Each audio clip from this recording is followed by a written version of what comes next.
Bible saja saudara, judulnya Roh yang Berkobar. Mari kita buka 2 Timotius pasal 1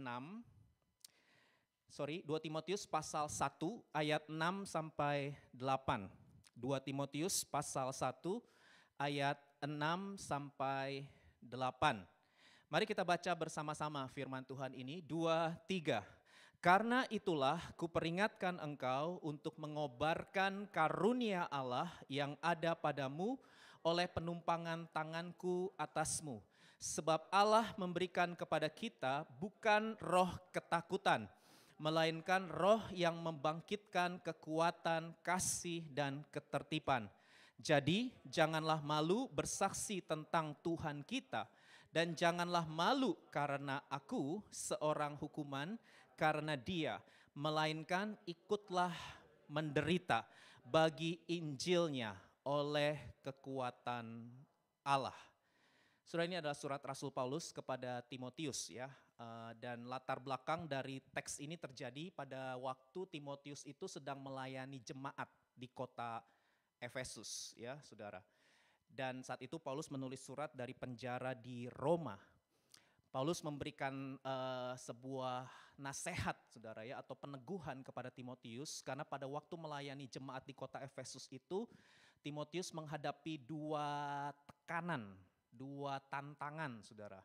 Yang pertama, Timotius itu menghadapi tekanan dari luar jemaat, eksternal. Jadi saya harus jelasin saudara ya, jadi pada waktu itu orang-orang Yahudi nggak suka dengan orang-orang Kristen ya. Orang-orang Yahudi yang ada di kota Efesus itu nggak suka dengan murid-murid Yesus, dengan pengikut Yesus. Kenapa mereka nggak suka? Mereka dianggap menyimpang dari iman Yudaisme. Kenapa? Karena mereka orang-orang Kristen ini percaya Yesus adalah Mesias. Orang-orang Yahudi yang Yudaisme menolak Yesus adalah Mesias. Jadi ketika ada murid-murid yang berkata bahwa Yesus itu Mesias, juru selamat umat Allah yang menyelamatkan umat manusia dari dosa, itu membuat orang-orang Yahudi nggak suka dengan mereka. Ya, itu yang pertama. Yang kedua, pemerintah Romawi juga nggak suka sama orang-orang Kristen. Kenapa? Karena orang-orang Kristen ini mengatakan bahwa Yesus Kristus itu raja yang lebih utama daripada kaisar Romawi. Jadi mereka nggak suka, khususnya waktu itu Kaisar Nero nih yang memerintah, dia sebel banget sama orang-orang Kristen. Karena orang-orang Kristen bilang Yesus itu raja yang lebih mulia dari Kaisar Nero. Itu sebabnya orang Yahudi dan pemerintah Romawi menganiaya orang-orang Kristen di Efesus. Jadi mereka diasingkan, mereka dikucilkan, mereka diabaikan baik secara mental, saudara ya, mengalami pressure. Itu tekanan dari luar jemaat. Kemudian yang kedua, Timotius itu juga menghadapi tekanan dari dalam jemaat. Karena di dalam jemaat yang dia layani muncul guru-guru palsu, saudara ya. Guru-guru palsu yang mengajarkan ajaran-ajaran sesat, saudara, yang memutarbalikkan kebenaran firman Tuhan. Jadi saudara bisa bayangkan Timotius itu menghadapi 2 tekanan, dari luar jemaat dan juga dari dalam jemaat. Dan pada waktu itu Timotius tercatat di sejarah baru berusia muda, 25 tahun saudara, sudah menggembalakan jemaat. Jadi waktu itu Timotius mengalami ketakutan menghadapi tantangan itu, menghadapi tekanan itu. Timotius ciut, gentar, takut, resah, gelisah, bingung, ya, hilang akal sehatnya saudara ya. Itu sebabnya Paulus sebagai bapak rohaninya langsung tulis surat kepada Timotius ya. Paulus memberikan encouragement, memberikan peneguhan, menguatkan hati Timotius yang waktu itu api rohnya mulai padam. Jadi Timotius itu karena ketakutan begitu besar menguasai dia, sehingga dia mengalami penurunan dalam kerohanian. Api dalam rohnya itu mulai padam saudara. Itu sebabnya Rasul Paulus menulis di ayat 6 sebuah nasihat untuk mengobarkan karunia Allah yang ada pada diri Timotius atas penumpangan tangan Paulus ya. Katakan mengobarkan. Ya, ini sebuah kata penting saudara. Mengobarkan ini dalam bahasa aslinya itu kontras dengan kata sesuatu yang sudah mulai padam saudara ya. Dan di ayat 7 Rasul Paulus berkata, Allah memberikan kepada kita bukan roh ketakutan, karena waktu itu Timotius sedang dikuasai oleh ketakutan, melainkan roh yang membangkitkan. Ada 3 saudara ya, kekuatan, kasih, dan ketertiban. Jadi saat itu Rasul Paulus meneguhkan hati Timotius untuk mengobarkan karunia Allah dalam hidupnya dengan cara membangun kesadaran akan kehadiran Roh Kudus yang berdiam di dalam dirinya. Karena Roh Kudus yang berdiam di dalam diri setiap orang percaya, termasuk saudara dan saya, itu mengobarkan 3 hal. Dan 3 hal ini kontras dengan ketakutan. Jadi 3 hal ini akan membebaskan kita dari belenggu ketakutan yang menguasai kehidupan kita. Nah, hari ini saya akan ngebahas 3 hal yang Roh Kudus bangkitkan dalam hati kita orang-orang percaya sehingga kita boleh bangkit dan jadi pemenang. Katakan amin. Yang pertama saudara kita mau pelajari bersama, yang pertama adalah Roh Kudus membangkitkan kekuatan. Katakan membangkitkan kekuatan. 2, 3. Membangkitkan kekuatan, saudara ya. Dikatakan sebab Allah memberikan kepada kita bukan roh ketakutan, melainkan roh yang membangkitkan kekuatan. Give us power, ya, power, kekuatan. Nah, kata kekuatan atau power di sini, saudara, itu bahasa Yunaninya adalah dunamis. Nah, dunamis itu punya 2 pengertian. Ya, saudara boleh catat. Ini menarik, saudara, kalau kita pelajari ya. Jadi kata power, kuasa atau kekuatan dalam ayat ini itu dunamis bahasa Yunaninya, dan itu punya 2 arti. Yang pertama itu bicara sebuah kemampuan. Katakan kemampuan. Kemampuan untuk melakukan pekerjaan Allah di dalam hidup kita. Kemampuan untuk melakukan pekerjaan Allah di dalam hidup kita. Kita nggak bisa melakukan pekerjaan Allah tanpa kekuatan Roh Kudus. Itu sebabnya Roh Kudus diberikan dalam hati saudara dan saya, supaya saudara dan saya bisa melakukan pekerjaan Allah. Di mana kita berada, di kampus, di tempat kerja, di keluarga, di relationship, dimanapun kita berada, kita dimampukan menjadi saksi Tuhan. Amin. Itu adalah dunamis, itu adalah power, kemampuan supranatural yang diberikan Allah kepada kita. Itu yang pertama. Yang kedua, kata kekuatan, power di sini juga artinya sebuah kemampuan untuk berdiri teguh di dalam Kristus. Berdiri teguh di dalam Kristus sampai akhir hidup kita. Ya. Kukan setia sampai akhir hidupku. Enggak gampang. Butuh kekuatan Allah. Sebuah kemampuan untuk kita bisa setia sampai akhir. Sebuah kemampuan untuk kita bisa tetap standing firm, berdiri teguh di tengah tekanan, pressure, ya, di tengah godaan, di tengah goncangan yang sedang dihadapi. Kita semua tidak mampu tanpa Roh Tuhan. Bukan kuat dan gagah kita, tapi Roh Tuhan yang memampukan kita untuk bisa berdiri teguh setia sampai akhir. Amin, saudara. Itu sebabnya Roh Kudus diberikan dalam hidup semua orang percaya, secara khusus Timotius yang waktu itu masih muda, saudara. Muda secara usia, muda pengetahuan, muda pengalaman. Dan kalau sudah baca surat Timotius, Timotius juga sakit-sakitan. Sakit pencernaan, sakit mah. Saudara ya, makanya Rasul Paulus juga kasih nasihat. Jadi kondisi Timotius itu udah muda usia, muda pengalaman, muda pengetahuan, sakit-sakitan, menghadapi 2 tekanan, saudara, dari pemerintah Romawi, orang-orang Yahudi, dan juga dari guru-guru palsu. Saudara bisa bayangkan itu sesuatu yang meresahkan dia, sesuatu yang bikin dia takut, bikin dia gentar. Saudara. Itu sebabnya Paulus memberikan nasihat. Tim, kalau saya boleh pakai bahasa tim, Timotius, Allah memberikan kepada kita bukan roh ketakutan, tetapi roh yang membangkitkan kekuatan. Jadilah kuat. Amin. Bilang kanan kiri, jadilah kuat. Iya, be strong. Amin.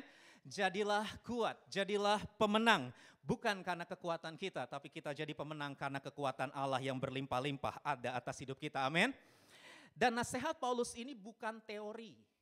Karena Paulus sendiri menghidupi kebenaran ini, saudara. Jadi Paulus itu nggak cuma teori ngomong doang gitu loh ya. Enggak, karena kalau saudara baca kisah hidup Paulus, Paulus itu juga mengalami pressure dalam hidupnya. Dan pressure itu ngeri, saudara. Salah satunya ini, 2 Korintus 4 ayat 7-9. Paulus ini ngalamin, saudara. Harta kami yang kami punya dalam bejana tanah liat supaya nyata bahwa dunamis, kekuatan, kemampuan, power yang melimpah-limpah itu berasal dari Allah, bukan dari diri kami. Ayat 8-9 kita baca bersama, 2-3. Dalam segala hal kami ditindas, namun tidak terjepit. Kami habis akal, namun tidak putus asa. Kami dianiaya, namun tidak ditinggalkan sendirian. Kami dihempaskan dilepaskan, namun tidak binasa. Paulus itu nggak cuma berteori, saudara, jadilah kuat, nggak cuma ngomong doang dia. Dia juga ngalamin penganiayaan, dia juga ngalamin penindasan, saudara. Dia juga mengalami penderitaan, tetapi yang membuat dia bisa berdiri teguh di dalam Kristus sampai akhir, yang membuat dia bisa tetap melakukan pekerjaan Allah dalam hidupnya, itu karena dia punya kekuatan yang berlimpah-limpah, berasal dari Allah. God is the strength of my heart. God is the strength of my heart. Allah sumber kuatku dan bagianku selamanya, selamanya, selamanya, saudara. Karena kekuatan dari Allah itu berlimpah-limpah. Selalu baru setiap pagi, amin. Selalu baru setiap hari. Karena kasih dia, kekuatan dia tidak pernah berkesudahan selama-lamanya. Itu sebabnya Paulus bisa menang, saudara. Kalau saudara baca di surat 2 Timotius 4 ayat 7, ini surat terakhir, Paulus bentar lagi akan dibunuh, saudara ya, di penjara di Roma itu. Dia akan mengalami kematian secara fisik, saudara. Jadi itu surat terakhir, nasihat terakhir kepada Timotius, dan Paulus tulis ini bahwa dia mengalami kemenangan sampai akhirnya. Dikatakan, aku telah mengakhiri pertandingan yang baik. Aku telah mencapai garis akhir dan aku telah memelihara iman. Dan nasihat Paulus ini diikuti oleh Timotius. Beberapa orang meninggalkan Kristus, meninggalkan pelayanan Paulus cukup banyak, saudara. Ini disebut oleh Paulus juga di surat 2 Timotius itu. Tapi Timotius tidak meninggalkan Kristus. Timotius tidak meninggalkan pelayanan. Meskipun sedang mengalami pressure, Timotius tetap kuat berdiri teguh di dalam Kristus dan tetap bisa melakukan pekerjaan Allah. Kenapa? Karena Timotius meresponi nasihat Paulus. Dia membangun kesadaran akan kehadiran Roh Kudus di dalam dirinya, dan Roh Kudus yang ada di dalam diri setiap orang percaya itu membangkitkan kekuatan yang memampukan kita. Sekalipun Timotius masih muda, sama dengan kita, saudara ya, kita juga masih muda, muda usia, muda pengalaman, muda pengetahuan, dan Timotius juga lagi sakit-sakitan. Mungkin ada juga di antara kita yang sedang sakit-sakitan secara fisik, saudara ya. Timotius juga sedang dalam kondisi yang lemah, tapi dia tidak bisa dikalahkan, dia tidak bisa dihancurkan. Justru penganiayaan, penderitaan, tekanan yang datang dalam hidupnya membuat dia jauh lebih kuat, jauh lebih baik, dan jauh lebih berdampak. Karena sejarah mencatat gereja di Efesus ketika digembalakan oleh Timotius itu menjadi gereja bintang yang bersinar terang, saudara. Sayang ketika Timotius meninggal dunia, gereja Efesus mengalami penurunan, dan di surat Wahyu 2 dikatakan meninggalkan kasih mula-mula. Sayang ya. Tapi sebenarnya dalam penggembalaan Timotius, gereja Efesus waktu itu punya kasih yang menyala-nyala. Karena Timotius bangkit dan jadi pemenang. Nah, saudara percaya bahwa hari ini apapun kondisi kita, apapun pergumulan yang sedang kita hadapi, kita punya roh yang lebih besar dari roh-roh yang ada di dalam dunia. Amin. Dan roh itu berdiam dalam diri saudara dan saya, membangkitkan kekuatan untuk kita melakukan pekerjaan Allah dan membangkitkan kekuatan untuk kita bisa berdiri teguh di dalam Kristus sampai akhir hidup kita. Yang kedua, saudara, apa yang dibangkitkan oleh Roh Kudus yang berdiam di dalam diri kita sehingga kita perlu membangun kesadaran akan kehadiran Roh Kudus di dalam diri kita. Yang kedua adalah Roh Kudus membangkitkan kasih dalam hidup kita. Katakan membangkitkan kasih, 2, 3, membangkitkan kasih. Tadi dikatakan di 2 Timotius 1 ayat 7, Allah memberikan kepada kita bukan roh ketakutan, melainkan roh yang membangkitkan kekuatan. Yang kedua apa, saudara? Kasih, love. Pertanyaannya, kenapa membangkitkan kasih, saudara? Jawabannya, karena tekanan hidup, penderitaan itu bisa membuat kita kehilangan kasih. Saya ulangi.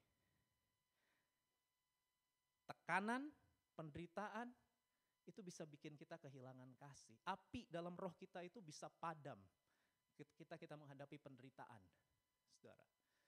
Coba ya, survei membuktikan. Saya dalam pelayanan saya coba mengamati. Ya tentu ini bukan jawaban terbaik, tapi coba perhatikan, saudara ya. Faktor apa kira-kira yang membuat orang paling sering malas mengikuti pertemuan-pertemuan ibadah? Malas untuk melayani. Atau nggak mau melayani lagi. Faktor apa yang paling dominan yang membuat orang itu nggak mau lagi ibadah, nggak mau lagi bersekutu dengan saudara-saudara seiman, nggak mau lagi melayani. Mungkin dulunya melayani tapi akhirnya dia berkata, stop, aku udah nggak mau melayani. Nggak ada gereja-gerejaan, nggak ada pelayan-pelayanan. Apa kira-kira saudara? Halo? Yang paling dominan. Ada banyak jawaban, tapi yang paling dominan apa? Kecewa. Betul? Kecewa, sakit hati, luka hati. Itu merobek hati, ya. Nah, saudara yang dikasihi Tuhan, saya ngomong begini karena saya juga pernah alami momen-momen seperti itu, dan saya punya rekan-rekan saudara-saudara pelayanan yang juga mengalami hal-hal seperti itu. Ada yang kembali sama Tuhan, tapi ada banyak yang juga enggak kembali sama Tuhan. Mereka meninggalkan Tuhan karena kecewa dengan gereja, kecewa dengan orang Kristen, kecewa dengan pendeta, kecewa dengan realita hidup yang gak sesuai dengan ekspektasi mereka, gak sesuai dengan doa mereka, gak sesuai dengan keinginan dan harapan mereka, saudara. Nah, ini saya harus ngomong apa adanya nih, saudara. Karena kita juga bisa alami itu, jangan bilang enggak. Makanya Roh Kudus itu membangkitkan kasih, karena kita bisa kehilangan kasih. Yang membuat kita gak mau lagi ibadah, yang membuat kita gak mau bersekutu dengan saudara seiman, yang membuat kita gak mau lagi melayani orang. Kita udah gak punya kasih, hilang kasih kita, padam sudah, saudara ya. Itu sebabnya kita harus berhati-hati sekali. Karena gini saudara harus baca Alkitab baik-baik. Alkitab itu sebenarnya sudah memberitahu bahwa semua orang itu telah berdosa. Dosa itu artinya semua orang itu sudah broken. Semua orang itu sudah bengkok hatinya, saudara. Mereka itu lebih menuruti hawa nafsu daripada menuruti Allah. Maksudnya apa ngomong begini? Maksud saya, kita itu gak bisa menghindar dari orang-orang yang egois. Kita gak bisa menghindar dari orang-orang yang hanya memikirkan diri mereka sendiri. Kita gak bisa menghindar dari orang-orang yang hanya mencintai diri mereka sendiri dan gak peduli dengan orang lain. Kita gak bisa menghindari orang-orang itu. Sorry, sekalipun ada di gereja. Karena mereka juga manusia. Dan Alkitab sudah bilang semua orang sudah berdosa. Makanya kita gak bisa kan diselamatkan dengan perbuatan kita. Karena kita ini berdosa, gak bisa selamat dengan perbuatan kita. Kita ini diselamatkan karena kasih karunia di dalam Yesus Kristus. Sampai selama-lamanya kita gak pernah layak untuk diselamatkan. Yang membuat kita bisa menerima hidup kekal itu karena cintanya Yesus kepada kita. Karena pengorbanannya Yesus kepada kita. Jadi artinya saudara dimanapun saudara berada, saudara pasti akan bertemu dengan orang-orang yang berlaku seenaknya. Nggak tahu berterima kasih. Meskipun nih saya udah ngajarin di Jemaat BIC berulang kali ya, kalau mau punya relationship yang baik sama orang, belajarlah 3 magic words, 3 kata ajaib yang menunjukkan kita itu respect sama orang. Yang pertama apa? Please, sorry, thank you. Tapi meskipun udah diajarin, gak semua orang mau mengikuti nasihat ini saudara. Tetap aja ada orang yang kurang ajar, yang gak peduli, yang gak respect, gak menghargai kita, gak menghormati kita. Tetap ada orang-orang yang gak tahu berterima kasih. Meskipun udah dibantuin, tetap gak bilang terima kasih. Ada gak? Ada. Saudara jangan bilang gak ada. Ada. Meskipun kita udah tolong, kita udah bantu, dia gak bilang terima kasih. Ada gak? Ada. Jangan bilang orang Kristen gak ada. Orang Kristen juga bisa gak tahu berterima kasih saudara. Karena manusia udah broken. Nah ini kalau kita gak jaga hati, kita bisa kecewa. Halo. Kalau kita gak jaga hati, BIC apa-apaan. Ya, gak ada perhatian. Yeah. Aku diabaikan. Yeah. Aku disapa aja enggak. Semua orang disapa aku gak disapa di gereja ini. Ya, saudara, ada nggak? Ada, saudara ya. Bisa. Saya bilang BIC gereja sempurna, enggak. BIC Korea dan semua gereja di seluruh dunia tidak ada yang sempurna. Saudara boleh pindah gereja. Aku nggak mau ke BIC, nggak ada BIC-BIC-an. Pindahlah ke gereja Korea, pindahlah ke gereja English Service, pindahlah ke gereja manapun. Selama saudara dealing with people, selama saudara berhubungan dengan orang, saudara akan mengalami konflik. Pindah saja ke gereja manapun. Tidak ada satu gereja pun yang sempurna. Yang sempurna itu hanyalah kepala gereja, yaitu Yesus Kristus. Gereja adalah kumpulan orang berdosa, bukan komunitas sempurna. Kita kumpulan anugerah, komunitas anugerah yang diterima Tuhan bukan karena kita baik, tapi karena Yesus baik, karena berkorban. Dan kita ini sedang belajar menjadi seperti Yesus. Namanya belajar masih bisa meleset. Namanya belajar masih bisa gagal. Saudara jangan terlalu taruh ekspektasi kepada orang-orang percaya. Mereka juga orang-orang berdosa yang hidup sedang dalam proses belajar menjadi serupa dengan Tuhan Yesus. Jadi ada kemungkinan kita mengalami gesekan, yes. Ada kemungkinan kita mengalami benturan, yes. Dan itu bukan hanya di gereja. Saudara boleh bilang, aku gak mau gereja lagi. Oke, saudara di kampus, di tempat kerja, dimanapun selama saudara berurusan dengan manusia, dealing with people, saya mau katakan semua orang sudah broken. Jadi saudara gak bisa mengendalikan perilaku orang sesuai ekspektasi saudara, gak bisa. Ini mungkin berita kurang menyenangkan didengar telinga ya. Kita gak bisa mengontrol perilaku orang sesuai keinginan kita, gak bisa. Orang punya free will, orang punya free choice. Kita gak bisa kontrol orang, saudara. Kenapa orang kecewa? Kenapa kita kecewa? Karena kan perilaku orang gak sesuai ekspektasi kita kan, halo betul? Karena perilaku, kita kenapa kecewa sih? Karena perilakunya dia harusnya ngomong terima kasih, gak ngomong terima kasih. Harusnya senyum, boro-boro senyum malah buang muka. Misalnya contoh ya, kita udah bantuin kita ini tapi dia bodoh amat cuek gitu ya. Mengabaikan kita, menolak kita dan lain sebagainya. Membohongi kita, menusuk dari belakang, mengkhianati, memfitnah. Duh bahasanya ngeri amat. Tapi ada saudara, bukannya nggak ada. Karena mereka manusia itu memang hanya mementingkan diri sendiri. Manusia itu nggak mementingkan orang lain, hanya mementingkan diri sendiri. Itu sebabnya kita harus sadar diri, atur ekspektasi. Bilang sama kanan kiri, atur ekspektasi. Ya, saudara, atur ekspektasi. Termasuk ketika sudah lihat pendeta yang sedang khotbah ini, coba saudara juga atur ekspektasi juga. Karena saya juga sedang dalam proses belajar. Saya pun masih bisa salah ngomong. Saya pun masih bisa salah berperilaku. Ya, itu sebabnya saudara harus jaga hati dengan segala kewaspadaan. Karena dari hatilah terpancar kehidupan. Jangan sampai kita, ini dia, Ibrani 12 ayat 15, yuk kita baca bersama 2-3. Jagalah supaya jangan ada seorang pun menjauhkan diri dari kasih karunia Allah, agar jangan tumbuh akar yang pahit yang menimbulkan kerusuhan dan yang mencemarkan banyak orang. Ini yang nulis surat Ibrani ini nulisnya ke siapa? Ke orang Kristen. Surat Ibrani ini ditulis untuk orang Kristen. Murid Yesus sudah lahir baru, sudah terima Tuhan Yesus sebagai Tuhan dan Juru Selamat, sudah dibaptis. Surat ini bukan untuk orang yang gak percaya Yesus, bukan. Ini surat untuk orang yang sudah percaya Yesus. Tapi ditulis sama penulis.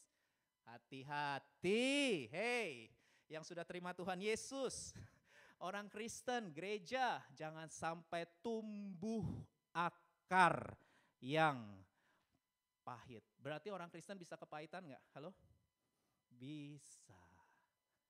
Makanya harus jaga hati untuk bisa setia sampai akhir. Kita gak bisa mengandalkan kekuatan kita. Kita pasti udah nyerah lah menghadapi orang-orang menyebalkan. Kita udah pasti nyerah lah.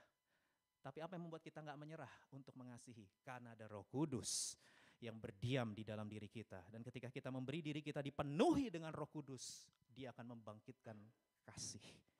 Karena salah satu ekspresi dari buah roh adalah kasih. Buah roh adalah kasih, salah satu ekspresinya, agape, saudara ya. Kasih tanpa syarat, itu adalah kasihnya Tuhan. Hati-hati, sudah diperingatkan. Kekecewaan, sakit hati, luka hati, kalau saudara biarkan terus, saudara simpan terus, saudara biarkan itu berkepanjangan, lama-lama jadi tumbuh akar pahit. Kalau udah tumbuh akar pahit, susah cabutnya. Karena udah mengakar, jadi jangan sampai mengakar. Gimana caranya? Alkitab udah kasih tahu, apabila kamu menjadi marah, janganlah sampai matahari terbenam. Jangan beri kesempatan kepada iblis. Maksudnya kenapa tuh Rasul Paulus tulis itu, Efesus 4 ayat 26 itu. Kalau kamu marah, kita bisa marah, tapi jangan berkepanjangan. Kalau marah itu jangan disimpan sampai matahari terbenam. Selesaikan kemarahanmu dengan cara yang benar. Selesaikan, bereskan, berikan anugerah Tuhan bekerja dalam hati kita sehingga kita bisa mengampuni dan mengasihi orang-orang yang perilakunya tidak sesuai dengan ekspektasi kita. Sampai kapanpun kita akan berhadapan dengan orang-orang yang perilakunya gak sesuai keinginan kita. nggak sesuai dengan harapan kita. Itu sebabnya bilang sama kanan kiri, jagalah hati dengan segala kewaspadaan. Amin. Saya berdoa di BIC Korea tidak tumbuh akar yang pahit. Amin. Karena kepahitan itu menghambat iman, pengharapan, dan kasih kita kepada Tuhan. Kepahitan itu melumpuhkan iman, pengharapan, dan kasih kita kepada Tuhan. Saya berdoa dalam nama Yesus. Setiap kali saudara marah, setiap kali saudara kecewa, mari datang sama Tuhan, segera dibereskan. Tuhan, aku gak mau menyimpan kemarahan lama-lama. Aku mau selesaikan kemarahan dalam tempo yang sesingkat-singkatnya. Merdeka. Amin. Ya, jangan hanya proklamasi kemerdekaan saudara, tapi kemarahan juga harus kita selesaikan dalam tempo yang sesingkat-singkatnya. Persingkat amarah, amin. Amarah itu harus dipersingkat, jangan dibiarkan berkepanjangan sampai jadi akar. Waduh, kalau udah jadi akar saudara, itu lebih susah lagi struggle-nya saudara ya. Bukan berarti nggak bisa, bisa, tapi lebih susah kalau sudah mengakar, karena berarti udah sangat dalam ya. Saya berdoa kita semua menjadi orang-orang yang punya kemampuan bersama dengan Roh Kudus untuk bisa melepaskan pengampunan dan mengasihi orang-orang yang perilakunya nggak sesuai dengan ekspektasi, keinginan, dan harapan kita. Yang ketiga, yang terakhir saudara, Roh Kudus yang berdiam dalam diri kita itu membangkitkan ketertiban. Katakan membangkitkan ketertiban, 2, 3, membangkitkan ketertiban.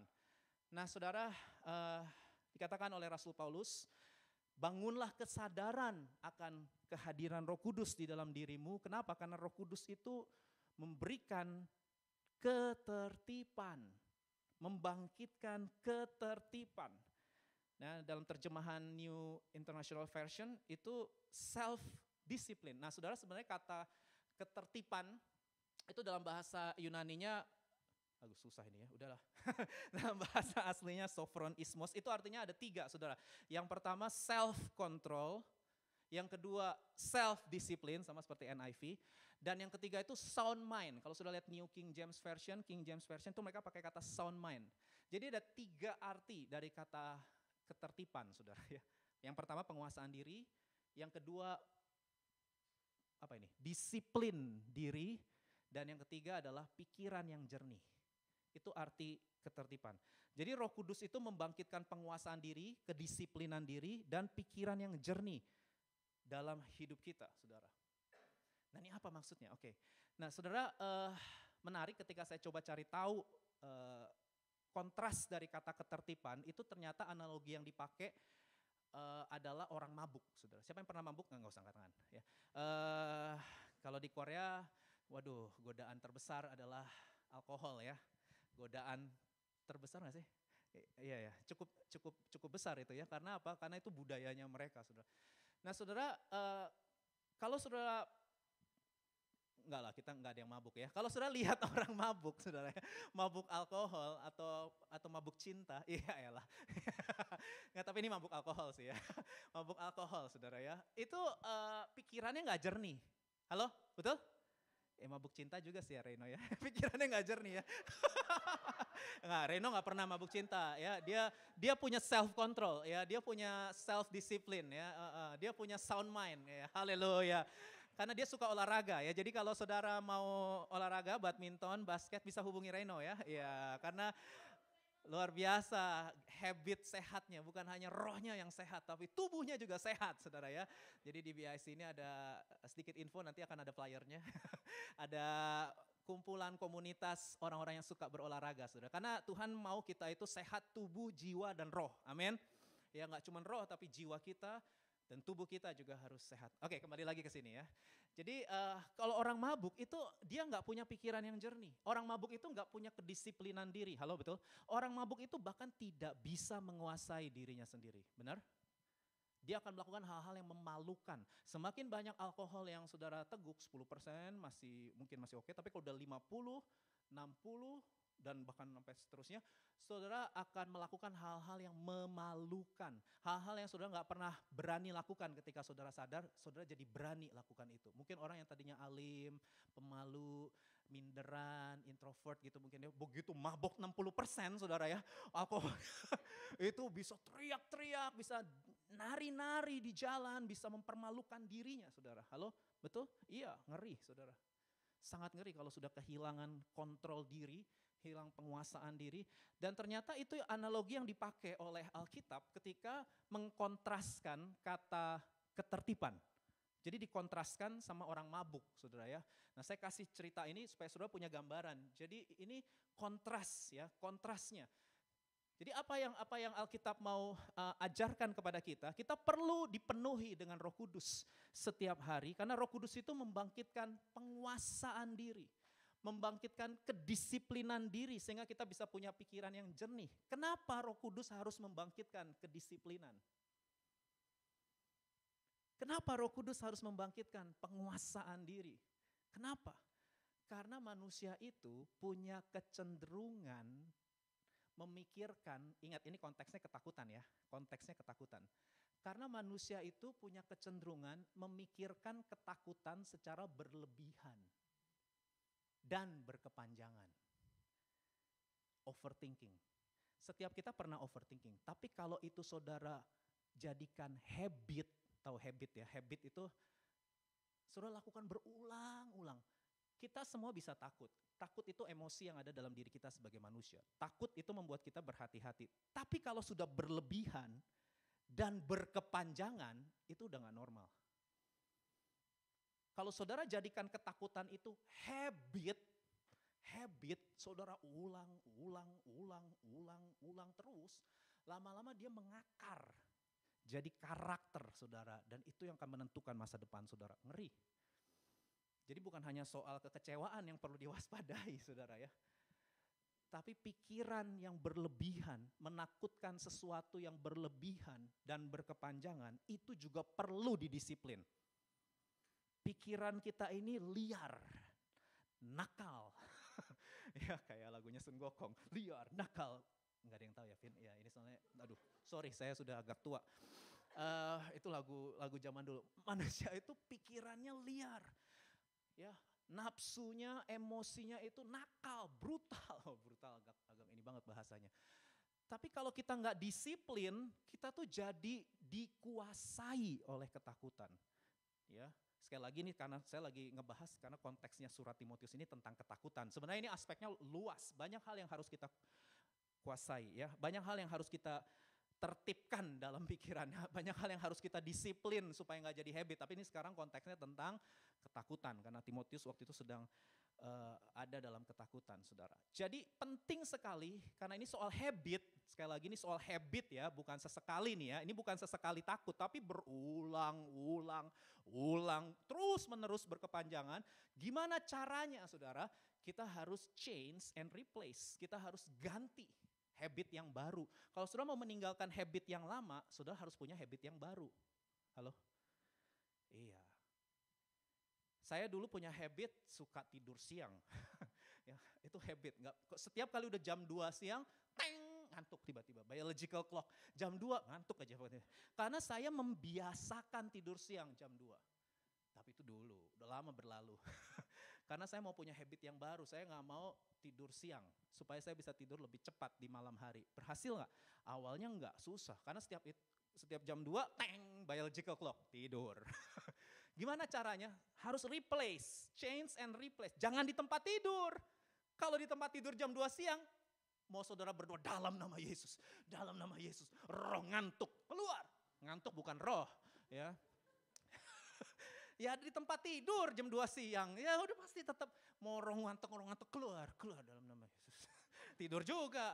Gimana? Change and replace. Jangan di tempat tidur jam 2 siang. Di mana? Di luar. Saya keluar, nggak mungkin dong saya tidur. Ngapain saya waktu itu? Ya ini saya ya, saya jalan. Ya, jadi saya berjalan karena waktu itu tadi sebut Debang ya. Debang dekat Hanggang. Jadi rumah misi sebelum di Bulguang itu di Debang ya. Dekat KBRI, itu dekat sama Hanggang. Jadi saya siang itu saya jalan ke Hanggang, cukup jauh ya, cukup jauh saya jalan sendirian. Dan saya tuh seneng ngeliat pepohonan. Saya suka ngeliat pemandangan, saudara ya, lihat sungai aja langsung refreshing saya. Jadi itu yang saya lakukan dan saya ulang-ulang terus kebiasaan baru itu dan akhirnya apa yang terjadi sampai hari ini, saya kayaknya udah hampir 8-10 tahun saya nggak punya lagi kebiasaan tidur siang jam 2. Sudah berlalu itu. Padahal tadinya itu habit. Karena saya ganti. Jadi harus change and replace. Katakan change and replace. Sama saudara, kita kenapa harus dipenuhi dengan Roh Kudus? Itu gaya hidup baru. Karena kalau kita nggak dipenuhi dengan Roh Kudus, pasti kita dipenuhi dengan ketakutan. Kita dipenuhi dengan kemarahan, kita dipenuhi dengan iri hati, hawa nafsu, percabulan, pornografi. Hal-hal lain akan mengendalikan kita pada saat kita tidak mau membiarkan pikiran, perasaan kita itu dipenuhi dengan Roh Kudus. Penuh dengan Roh Kudus itu sebuah habit. Dan kalau habit itu saudara ulang-ulangi, saudara akan menghasilkan buah roh. Buah roh itu tidak terjadi secara tiba-tiba. Sorry saya harus ngomong meskipun saya pendeta Pentakosta, buah roh gak bisa ditumpangi tangan. Dalam nama Yesus penuh kasih, langsung twing, penuh kasih. Dalam nama Yesus penuh damai sejahtera, twing, langsung damai sejahtera. Enggak. Gak bisa ditumpangi tangan buah roh, itu harus jadi habit. Habit itu artinya saudara secara intensional, secara sengaja melakukannya berulang-ulang, itu habit. Harus secara sengaja saudara. Baru hasilnya tuh buah roh. Jadi kasih, sukacita, damai sejahtera, kesabaran, kemurahan, kebaikan, kesetiaan, kelemah lembutan, dan ketertiban, kedisiplinan diri atau penguasaan diri, itu adalah hasil ketika saudara hidup intim dengan Roh Kudus setiap hari. Kan ini teks ini saudara udah tahu terkenal banget ya. Hiduplah oleh roh kata Rasul Paulus. Hiduplah dipimpin oleh roh, maka kamu akan menghasilkan buah roh. Jadi buah roh itu gak terjadi secara tiba-tiba. Saudara harus punya habit bergaul dengan Roh Kudus setiap hari.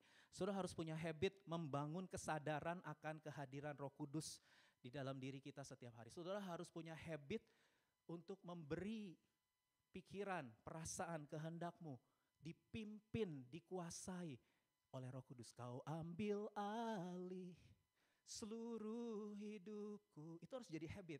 Di altarmu menyembahmu. Kalau kita sudah jadikan ini habit, saudara, itu yang namanya pornografi, percabulan, iri hati, hawa nafsu, egois, kepentingan diri sendiri, percideraan, roh pemecah, kepahitan, kekecewaan, hilang. Hilang, saudara. Akan hilang aja, sama kayak saya tidur siang jam 2, udah enggak lagi. Karena saya udah punya habit yang baru. Itu sebabnya kita harus dipenuhi dengan Roh Kudus setiap hari. Katakan kanan kiri, penuh Roh Kudus setiap hari. Amin.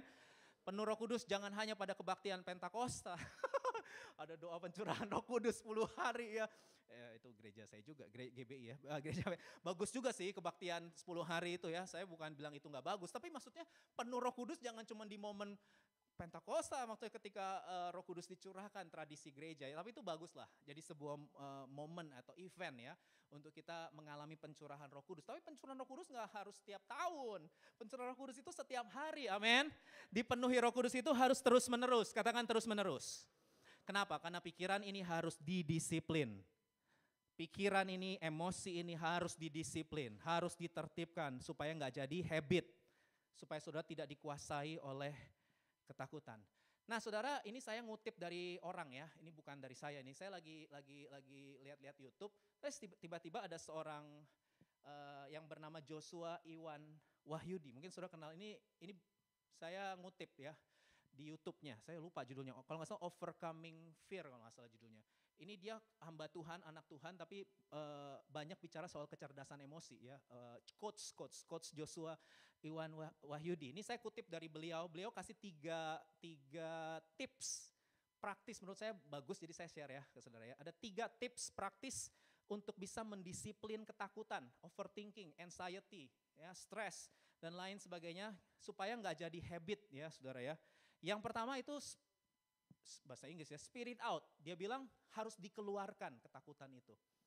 Jadi ketakutan gak boleh saudara pendam sendirian. Saudara harus, dia bilang, harus diceritakan, harus diungkapkan, harus dikeluarkan, atau ditulis atau digambar. Pokoknya saudara gak boleh simpan itu dan pikirin itu sendirian. Saudara harus ngomong sama Tuhan, ngomong sama keluarga, ngomong sama sahabat, ngomong sama Community of Love, nama komunitas BIC setiap Rabu ya. Saudara ngomong, aku lagi takut. Takut apa? Takut gagal. Aku lagi takut. Takut apa? Takut kesepian. Enggak apa-apa, terbuka. Keterbukaan itu awal dari pemulihan. Ya, aku takut masa depan. Dan saya senang di itu kita orang-orangnya terbuka. Ngomong apa adanya, lagi takut masa depan. Ya. Atau mungkin saudara lagi takut besok mau nembak terus ditolak ya. Ya saudara, aduh tolong dong, besok mau nembak nih. Tapi aku takut. Saudara jangan pendam sendirian, ini contoh ya. Karena pendeta yang satu ini juga pernah ditolak saudara ya. Jadi dan saya pernah ngalamin itu ketakutan ya, ditolak. Spit it out, oke. Jadi yang kedua saudara, selain dikeluarkan saudara harus split it out. Split it out itu saudara harus pisahkan. Ketakutan mana yang ada di area kendali saudara, di mana saudara bisa temukan solusi yang saudara bisa kerjakan. Dan ada juga ketakutan yang di luar kendali kita. Jadi kita harus smart. Ketika kita takut, pertama kita tulis atau kita cerita, ya ungkapkan, keluarkan yang pertama. Yang kedua harus dipisahkan. Ini ketakutan di area kendali aku, atau ini sudah di luar kendali aku. Jadi saudara harus bisa pisahkan ya. Maksudnya yang di area kendali apa gini, ada ketakutan-ketakutan yang bisa kita atasi. Contoh, ini paling praktis ya. Contoh misalnya saudara takut nilai saudara jelek. Saudara bisa atasi nggak ketakutan itu? Bisa. Gimana caranya? Belajar. Belajar. Iya, kalau saudara takut nilai saudara jelek, belajar lebih giat dari sebelumnya. Lebih rajin, double effort. Ya dong, halo? Iya, saudara. Atau ketakutan apa yang ada di dalam kendali kita? Misalnya saudara udah lulus kuliah, mau memulai bisnis. Saudara takut memulai bisnis. Gimana cara mengatasinya? Bisa nggak? Bisa. Carilah informasi sebanyak mungkin tentang bisnis. Dan belajarlah sama orang-orang yang pernah memulai bisnis. Ketakutannya pasti hilang. Ketika saudara punya informasi sebanyak mungkin, lalu saudara punya mentor, saudara punya orang yang pernah ada juga memulai bisnis ya, dan dia bisa ngajarin, hilang takutan kita saudara. Itu ada di dalam kendali kita saudara ya. Atau saudara takut gak dapat kerja, ya saudara harus mulai mencari lowongan kerja. Jangan cuma takut terus gak pernah cari lowongan kerja, gak pernah apply. Takut terus ya, itu mah ya gimana, itu saudara bisa atasi. Takut gak dapat pekerjaan, ya saudara harus cari lowongan kerja sebanyak mungkin. Atau mungkin bukan kerja tapi sudah memulai bisnis atau usaha sendiri. Ketakutan itu akan hilang ketika kita memiliki informasi. Itu ada di dalam kendali kita. Tapi ada memang ketakutan yang di luar kendali kita. Ya, ada saudara ya. Ketakutan yang di luar kendali kita, apa saudara misalnya? Persepsi orang sama kita. Halo, bisa saudara kendalikan gak? Halo, bisa gak? Gak bisa. Saudara nggak bisa mengendalikan persepsi orang, penilaian orang, omongan orang, perilaku orang, penerimaan orang, pengakuan orang ke kita. Kita nggak bisa kontrol. Halo? Iya, kita nggak bisa mengontrol dan mengendalikan orang mau ngomong apa aja tentang kita. Nggak bisa. Halo, betul nggak? Nggak bisa saudara. Saudara juga gak bisa mengontrol orang iri sama kita. Bisa gak saudara ngontrol, jangan iri dong sama gue. Gak bisa, orang mau iri sama saudara. Saudara gak bisa kontrol untuk, jangan dong, jangan iri. Gak bisa, dia mau iri itu suka-suka dia iri sama saudara karena saudara keren. Ya kan biasanya kalau iri kan, saudara kalau ada orang iri sama saudara harusnya saudara bersyukur sih. Kalau gak ada yang pernah iri justru, ya. Karena kalau saudara diiriin orang benar gak sih bahasa Indonesianya? Itu berarti saudara lebih tinggi dari dia. Ya enggak? Halo? Iya dong, bersyukur. Jadi jangan saudara disesakkan dengan orang yang iri hati dan memusuhi saudara. Ya, tapi kita tetap harus nice sama semua orang ya. Tapi meskipun kita udah nice sama semua orang, tetap ada haters. Meskipun kita udah nice sama semua orang, tetap ada oposisi. Pemerintah nih udah sekeren apapun pemerintah Presiden Jokowi udah tetap aja oposisinya ada. Apalagi sekarang menjelang kampanye ini, aduh ngomongnya dulunya merapat ke pemerintah, sekarang mulai wah pemerintah apa ngomong. Iya karena mau kampanye ya. Anyway gak mau ngomongin itu ya, pilihlah yang nasionalis pokoknya. Oke dah, kembali lagi. Jadi maksudnya sekeren-kerennya pemerintah, sebagus-bagusnya orang tetap ada oposisi, tetap ada haters. Kita nggak bisa mengontrol semua orang sesuai keinginan dan ekspektasi kita. Nggak bisa saudara, itu di luar kontrol kita. Jadi saudara harus jaga diri baik-baik ketika saudara mengalami hal-hal yang berkebalikan dari apa yang saudara pikirkan tentang orang lain. Karena memang itu terjadi saudara ya, semua orang punya kehendak bebas. Itu hal-hal yang kita nggak bisa kontrol. Saudara juga gak bisa kontrol ketika saudara tembak seseorang lalu orang itu tolak saudara. Bisa gak dikontrol? Gak bisa, suka-suka dia nolak kita ya. Kalau saudara ditolak, berarti ada yang lebih baik. Katakan amin. Berarti maksud saya dia bukan yang terbaik ya, tapi ada yang lebih baik saudara ya. Oke. Wah Ibu Rohana sudah datang ini dan KBRI sudah datang. Ada yang boleh bantu saya? Minta tolong bantu. Oke. Baik. Saudara, sebentar lagi saya akan selesai. Jadi semua itu ada di luar kontrol kita. Jadi kita harus rendah hati, katakan rendah hati. Saudara, ini dari saya sih. Ketika saya coba ngamati, sebenarnya apa sih akarnya orang bisa dikuasai ketakutan?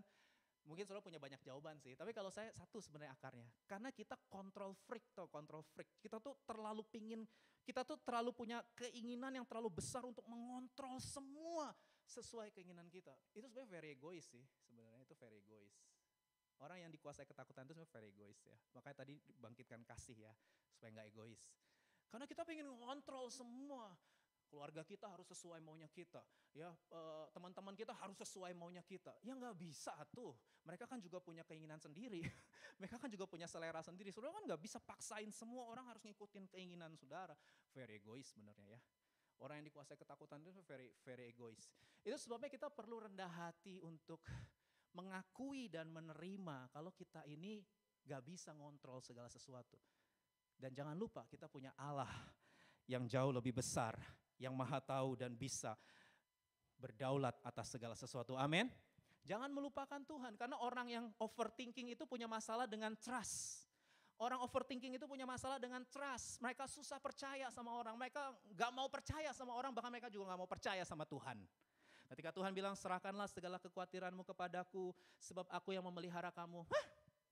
Ya, dilewatin. Ya, meskipun udah dengar firman, kita tetap mengabaikan Tuhan.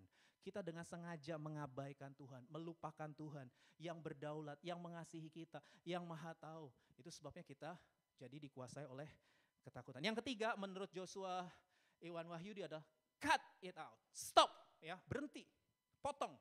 Jadi kalau saudara udah tahu ini ketakutan ini di luar kendali, saudara harus stop. Ngapain memikirkan sesuatu yang gak pasti? Halo? Lakukan apa yang bisa saudara lakukan sekarang. Kalau gak bisa saudara lakukan sekarang, gak usah dipikirin. Kesusahan sehari cukuplah untuk sehari. Nasihat Tuhan kita Yesus Kristus. Matius 6 ayat 34. Halo? Day by day, sehari demi sehari. Hiduplah sehari demi sehari. Kalau saudara sudah gak bisa kontrol ini, ya sudah serahkan sama Tuhan. Halo? Amin. Gak usah dipikirin berkepanjangan, gak usah dipikirin berlebihan. Cut it out, katakan cut it out. Ya stop, potong saudara ya. Hadapi hidup ini sehari demi sehari. Dan tolong diiringi, sebentar lagi selesai karena mau pendataan. Oke, baik, saudara yang dikasih Tuhan, saya sedang bicara tentang Roh Kudus ya. Kita bulan ini lagi bicara tentang Roh Kudus. Dan minggu lalu saya sudah share kepada saudara salah satu karya utama dari Roh Kudus adalah Roh Kudus itu menarik hati kita kepada Yesus. Roh Kudus itu selalu membawa hati kita kepada pekerjaan Yesus Kristus. Karena dia adalah roh yang memuliakan Yesus, saudara. Dan saudara tahu karya terbesar yang Yesus Kristus lakukan kepada saudara dan saya. Ini quotes bagus banget. Your greatest problem has been solved on the cross. And your greatest fear has been conquered in the empty tomb. Saudara, ketakutan terbesar manusia, persoalan terbesar manusia, yaitu dosa, sudah dibereskan di kayu salib. Dan ketakutan terbesar manusia, yaitu kematian kekal, sudah dikalahkan oleh Tuhan Yesus di dalam kubur yang kosong.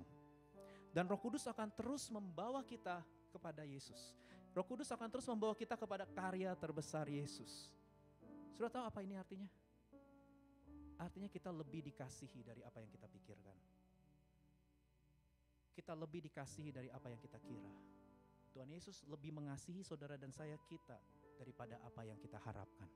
Dia sangat mengasihi kita. Ada lagunya itu. You love me more. Lupa saya. This human heart cannot contain. Ada yang tahu lagu itu gak ya? The greatest love that there is. You love me more.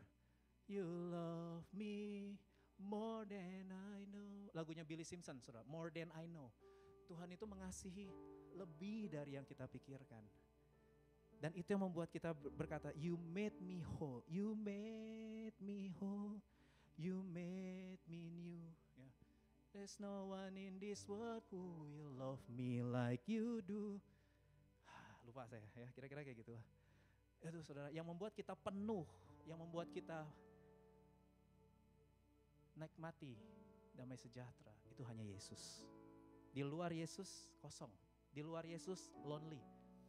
Ketakutan kita takut gagal, kita takut kesepian, kita takut masa depan, itu sebenarnya satu sih akarnya. Kita takut tidak dicintai, kita takut tidak diinginkan, takut tidak dibutuhkan orang, takut dibuang orang, takut ditolak orang, takut nggak diterima orang. Itu sebenarnya apa akarnya? Kita takut nggak dicintai sebenarnya. Makanya manusia nggak bisa memuaskan dan membereskan ketakutan kita. Ketakutan terbesar kita hanya bisa dibereskan oleh Tuhan kita Yesus Kristus. Maka tadi lagunya Kristi, give me Jesus, I don't want anything else, I don't need anyone else, just give me Jesus. Kalau aku sudah punya Yesus, Christ is enough. Yesus itu cukup buat aku. Yesus itu segala-galanya buat aku.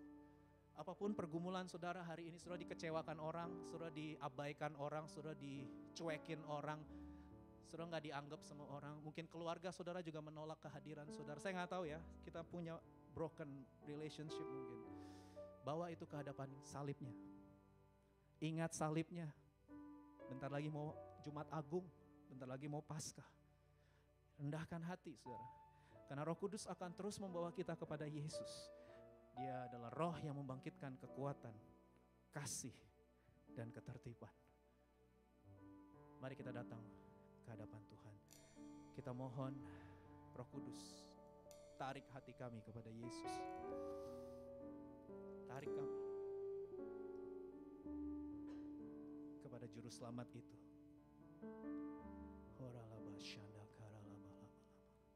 Roh-Mu yang hidup penuhiku, mengalir dalamku. Jiwaku tenang bersamamu dalam naungan. Saya undang kita bangkit berdiri. Ku buka hati, ku buka hati untuk jamahan-Mu, berserah penuh di hadirat-Mu. Kau ambil alih seluruh hidupku di altar-Mu, menyembah-Mu.